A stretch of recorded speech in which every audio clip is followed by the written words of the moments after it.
Reddit, what is a movie cliché that you never really see? No one ever wants to give their partner the benefit of the doubt. So many characters get caught doing something seemingly suspicious that could be explained/justified by giving context. But, of course, no one wants to take the 10 seconds to hear it. If you're already, accidentally or not, eavesdropping on someone, then stay at least until you have enough context to understand what the hell they're saying. All this I've heard enough, the wedding is off, TTYN. Is BS. Character number 1, no wait, I can explain. Character number 2, I've heard enough. People turning the water on in a shower while standing directly under it. I recall reading an Askreddit thread or something similar where someone mentioned their so only took baths and refused to take showers, and months later finally asked why, and it was because they didn't like standing under the freezing water waiting for it to get warm.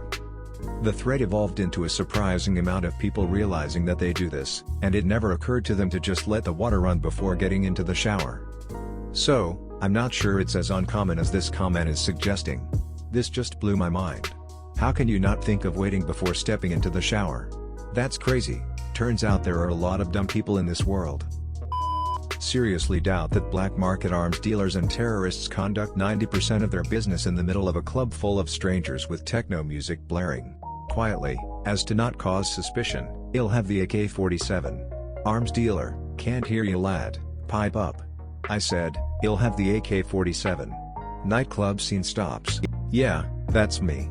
You're probably wondering how I got here, ordering AK in the poshest nightclub in NYC. 20 minutes later they are in a firefight with 60 cops, a getaway limo, several hookers, 30 pounds of cocaine, a big possibility of a musical number, and an extremely pissed off squirrel. Behold, Disney's Mob Manatee, a story of how a manatee becomes NYC's biggest coke provider. I can explain. Minus 30 minutes later, still hasn't explained, or the alternative, where the whole problem could be done and over with after an explanation, but the other party just makes a big fuss and huge assumptions and never gives an option to explain.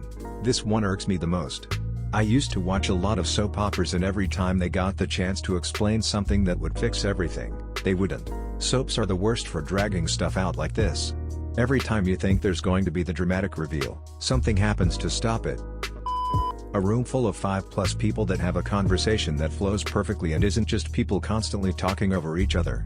I love that Always Sunny doesn't follow this rule. It's so realistic. I mean, if a group of close friends are arguing and joking, it usually turns into every person just yelling their joke or comment at the group. People taking like 20 stronger punches right on the chin like nothing. And no injury to bare hands. The head is pretty close to the hardest and most durable part of your body. Punching it with your fist tears up your knuckles and often breaks fingers.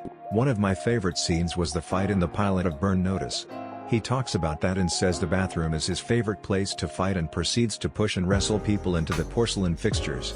Lots of hard flat surfaces to throw people into. Burn Notice had some dodgy bits, but the first season or two actually did a decent job of deconstructing spy and heist tropes and showing the ones that probably would or wouldn't work. I suspect they probably had consultants working with them to try and keep the show somewhat grounded. No matter what crowded city or time of day it is, there will always be an open parking spot right exactly in front of wherever they're driving to. Dude, one time I got the parking spot at Costco that was closest to the entrance. Was a 1 in a million. I'd be talking about that day for the rest of my life if that happened to me. 19-year-old part-timer at a fast food restaurant, living by themselves in a luxurious 2-bedroom apartment downtown in a major city. This one seems realistic. I've seen House Hunters. Mike is a dandelion farmer and Jill is a part-time yoga instructor. Their budget is $1.7 million. Joe is a gerbil psychologist, and Annie staples leaves back onto trees. Their budget is $1.28 million, and they've decided to up and move across the planet. There's no time to explain. Well, I mean, in the same time it took to say that, you could have said there's a man chasing after me. Or we have to get to the hospital. Or literally any other simple phrase that gives a general idea of what the hell is happening. This is so fucking true. Like, even a half-assed explanation is better than nothing. In every emergency I've ever been in, I've never once said, there's no time to explain. Like, I'd say at least we need to call an ambulance, so and so is hurt, or I need to leave, I'm feeling really scared. Exactly. Doesn't have to be an essay on what's happening, just a general idea of why we're in a hurry for some reason. I was a chef for 20 years. I waited 20 years for someone to say you're bleeding.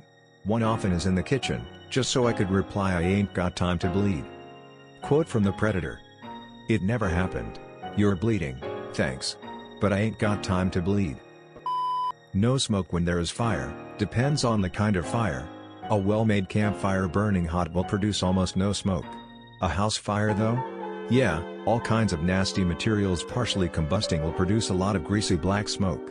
Hell, a methanol fire has practically no visible flame, never mind smoke. The meet cute.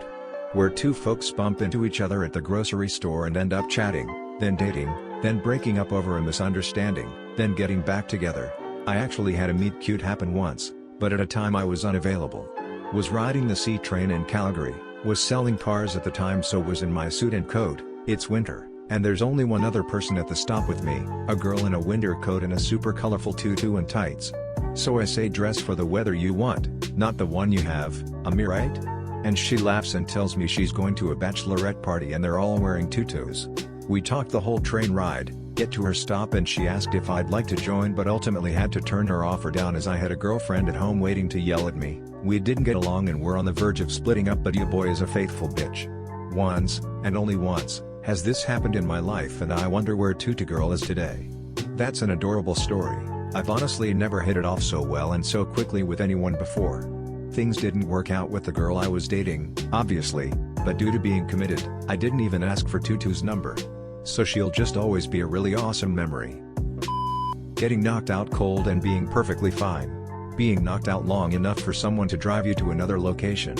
You would have some serious brain damage if you were knocked out for that long. Even worse, people waking up from a coma and then just walk it off like it's nothing. Maybe a half an hour and a shrug and everything is back to normal. Kill Bill. That chick is in a coma for like 6 years and still has the strength to punch out a fully grown man. But apparently only her legs don't work, so she crawls through the entire hospital to get to the garage and takes a car to drive out of there, which means her legs magically start working again. Someone who stalks their crush, and not only doesn't wind up on the wrong side of an arrest warrant and or a restraining order, but actually gets into a relationship with that person, who clearly doesn't think they're a creep. Onion headline a while back, local man arrested for romantic comedy behavior. College Humor did a pretty funny sketch a few years ago where they try to pull 80s movie pranks on their coworkers, but realized that they're all basically forms of sexual assault/rape. I watched Revenge of the Nerds the other night. Came out in 1984. The protagonist nerd straight up rapes his nemesis girlfriend by wearing a mask and pretending to be her boyfriend. Of course, he's so good at it when he rapes her, that when she finds out she leaves her boyfriend for the guy who raped her, because that's what you do apparently. I hope you all enjoyed the video. If you have a similar story, share it in the comments below. Be sure to like and subscribe for more. Have a great day, or night.